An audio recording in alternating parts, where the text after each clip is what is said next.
Commanders topics to throw your way. So Dean Jones wrote this article. I think it was for Rigo's Rag. I might be wrong. It's about 5 Commanders walking a fine line after the offseason.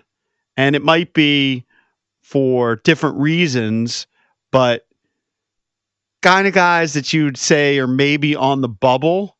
Now, I don't think they're on the bubble necessarily for this year, a couple of these guys, but your guy Lattimore's on the list, right? Everybody's going to be having a keen eye on Marshawn Lattimore. I can't remember who I talked to. I talked to somebody recently about Lattimore who was an NFL guy, and he said that even at his best, Lattimore was a stiffer corner who always was susceptible to double moves. So it'll be interesting to see. I mean, we saw that guy's competitive and fiery and get physical, but he was getting beaten. He was getting beaten in games.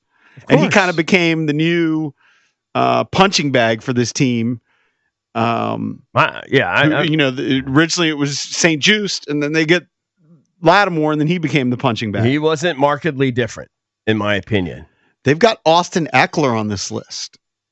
Now, again, I don't think these are guys who are necessarily in trouble of not being part of this season's roster, although you never know. I guess I would agree with that in that he's a little bit older, and they drafted. So this is just a list. They drafted running back just in the guys 7th that round. you're afraid could bust, essentially. Yeah, guys that are kind of on the bubble that eventually the roster is going to, flip, and that maybe these guys will be expendable. Not this year. I mean, there's potential. There's potential. I don't see a scenario where Austin Eckler's not on this football team. Maybe Lattimore, but I don't see a scenario where Eckler's not on this team. His impact may not be as great as people had hoped 2 years ago, but he's going to be a part of this team. Yeah, it'll be interesting to see. I mean, they're one of the older teams. They got to eventually they're going to have to flip some of these older guys who are contributing, whether it's Bobby Wagner, Zach Ertz, Austin Eckler, and start bringing in some younger guys. That's maybe even part of the whole old guys. We're riding with the old guys. And the Terry McLaurin, Deebo Samuel at wide receiver, both 29. Eventually you're going to have to flip for some younger guys. Now they won't have to do that at quarterback because you got the quarterback. And apparently a lot of people are fired up over some of these. We're in this time of year where you've got Major League Baseball and that's it. So you're going to get a lot of lists in the next couple of weeks in terms of sports content. And you got a list where Jayden doesn't finish in the top 10? There's 2 Yahoo lists that are out. There's one from Nate Tice and there's one from Charles McDonald. And Jayden's not on any of them in the top 10. And that's fine, whatever. I'm happy to debate it. But we just did a list last week where he was in the top 5.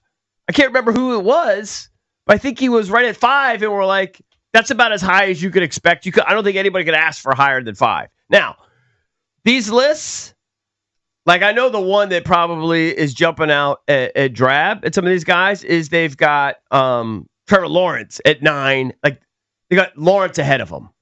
That to me is a stretch. Yeah, you're being. I don't know if you're doing it on potential. I see a lot of people, and maybe I'll punch it up while we're talking this.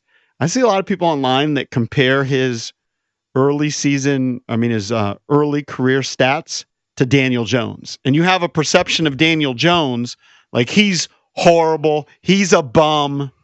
And Trevor Lawrence, you have a different perception, and yet their numbers are pretty similar. I actually thought, what I think on Jones. I think Jones at times has been very, very serviceable. It didn't work, I guess. We'll see if he can get another shot at it. But let's just stick with Jayden here in some of these rankings. As we said last week, I think virtually everyone has their own version of Mahomes, Lamar, Josh Allen, and Burrow. They're pretty much everybody's top 4, right? Yes. I don't know who. Who could you expect to bump out of that for anybody? I don't think you can anybody right now.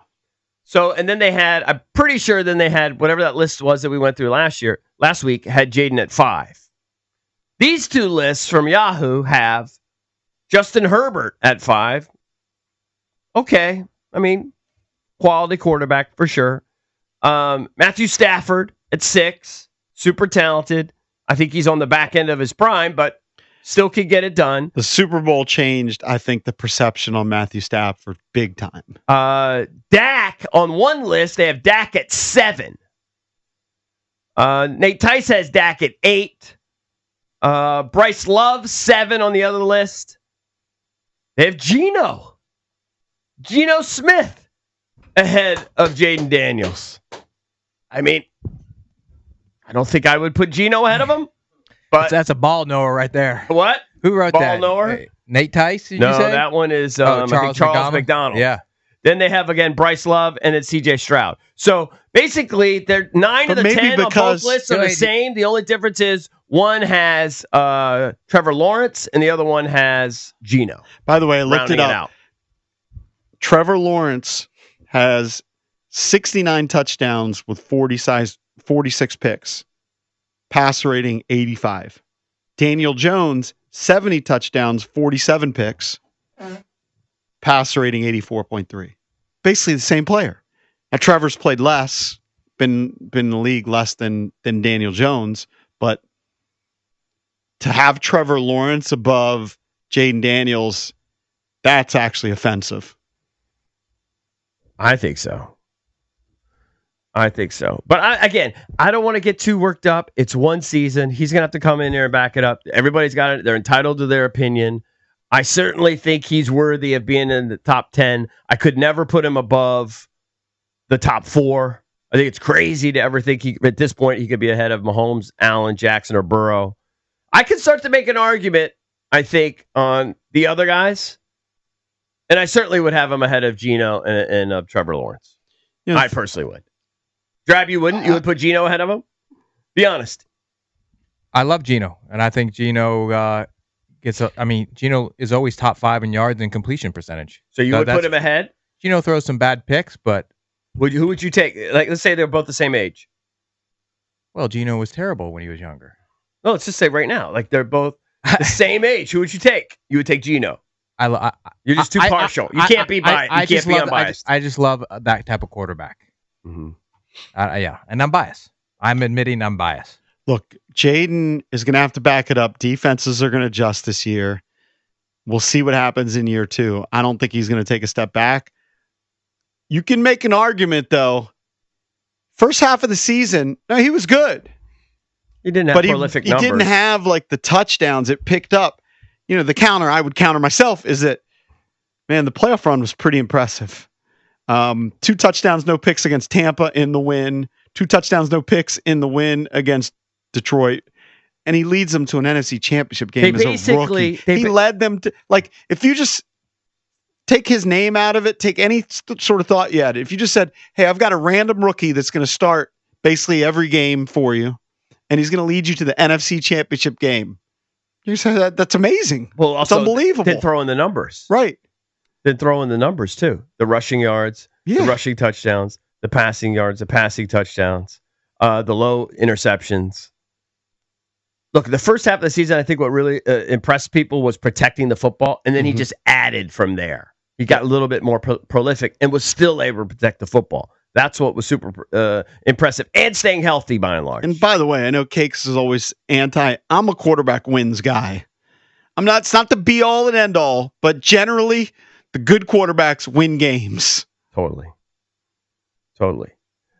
If I had to put a list, where would I put Jayden right now with all these great players?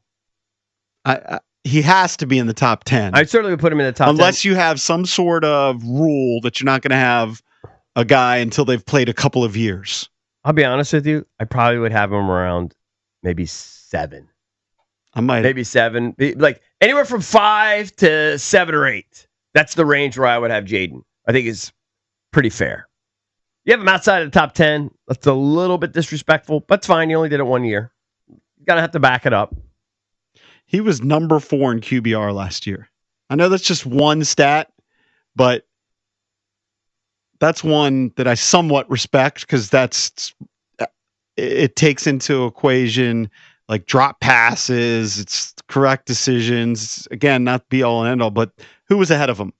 Lamar, Josh Allen, Joe Burrow. That's the type of season he had. Right. And then you throw in the rushing. I mean, I probably would put him at five, 6, or 7 for sure. That's what I said. Mar, where are you going to put him? Where are you putting Jayden? Is he looking at the list or is he doing YouTube clips? Where are you putting Jayden right now? Oh, he's not locked in. In my top 10, Jayden Daniels, number 1 quarterback in the entire NFL. I mean, he's going to prove it again this year. I mean, last year it was not a fluke season. I mean, he's just got to win, got to get past the Eagles. But number 1, easy. Especially once we get another weapon around him. So you're putting him ahead of Mahomes. You're putting him ahead of Lamar. You're putting him ahead of Josh Allen. He was throwing to Draft Valdez and I last year. Let's build around him a little bit more, and then, we'll see what can happen. But number 1 quarterback in my eyes. But he did throw to Terry McLaurin. I'll say this. It's not that outrageous to see people say he's number 1 in the NFC.